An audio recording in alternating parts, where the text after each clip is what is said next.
Bara, já, þessi leikur framöndan í Bosníu ytra á miðvikudaginn, hvað svona, já, hvaða hendingar ferðu með inn í þetta verkefni? Bara náttúrulega alltaf svona nokkuð svipað. Ég nálgast leikinn ekkert öðruvísi en aðra leiki. Ég ætla bara að vinna hann og gera bara þá kröfu á okkur sjálfa að gera það vel.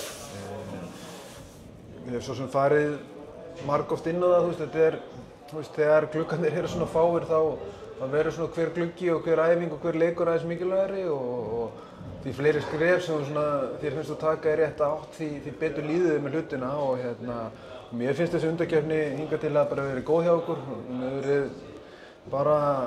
Liðið hefur verið einbeitt og fókuserað þegar við höfum komið saman og gert hlutina mjög vel og svona mér hefur fundist mikilvægt að ekki bara tala að við séum betri en þessar þjóðir og við erum það alveg og okkur finnst það en við þurfum að sýna það og sýna það í verki og ég legg bara mikla áherslu á það í báðum þessum leikjum að gera það vel og vinna á.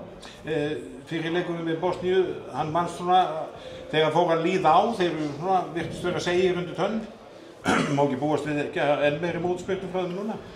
Jó, vissulega og eflaust náttúrulega spila sínum heimavelli og síðasti gluggi fór ekki vel fyrir þá og kannski fyrir einhverja óvænt að þeir skildu tapa báða leikjunum fyrir Georgíu og kannski ekkert í óskastöðu svona varðandi það að komast á næsta mót en það samt ennþá von fyrir þá og það einhver þriðasætis lið sem komast líka áfram þannig að þeir eiga ennþá bullandi séns. Og stolt að spila á heimavelli. Já, þeir eru erfiðir heima að sækja og við höfum sjálfur bara lent í því einhvern tímann og fyrirfram hefði ég alveg tippað á það að þeir væru næst besta liðið í þessu riðli og reiknaði með því og rétt sem þú segir, það var leikurinn hérna heima var erfiður og þetta var erfið fæðing svona lengi framan af og þannig að ég á von á hörkuleik og það er bara eins og alltaf alveg ljóst að við þurfum bara fram með stöðu til þess að geta eitthvað. Og þetta verður svona svolítið snúið ferðalag og svo framvegis og leikmenn að spila alveg þangað til á sunnudaginn og...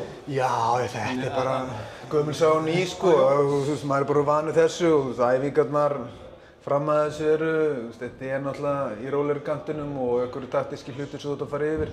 Þetta litast aðeins að því að við erum komnir áfram og við ætlum svona aðeins að þreifa okkur hlutum á þess að þetta sé einhver tilraunastarf sem er einhver þvæla. Ég vil sjá gæði og við séum að gera hlutina vel og séum að fá frammistöðu en einhverju leyti þá kannski spilast þetta aðeins öðruvísi heldur en ef við værum með bakið upp að vegga eitthvað svoleiðis. Já, en það samanskapið náttúrulega hefur leikmenn núna sem ekki voru með síðast sem hafa verið að spila afar vel upp á síðkastið. Nefnir sem dæmi Gísla Þorgeir, Viggo, Ómar, Elvar. Já, ég er nánast með mitt sterkasta lið. Það er hann einhverju 2-3 sem svona, gátu ekki verið með á þetta meiðslum og öðru og en þetta eru samt bara 2 leikir og þetta snýst heldur ekki að allir spila jafn mikið. Ég fer inn í þetta með eitthvað svona ákveðnar hugmyndir hvernig ég vil gera þetta, báða þessa leiki og svo yfirleitt svona eins og gengur og gerist þá fer eitthvað svona gameplan og ég fer kannski ekki alveg út úr gluggan það fer ekki alltaf allt eftir bókinni hjá manni en vissulega eru margir að spila vel og mikið og bara fínt standa á liðinu.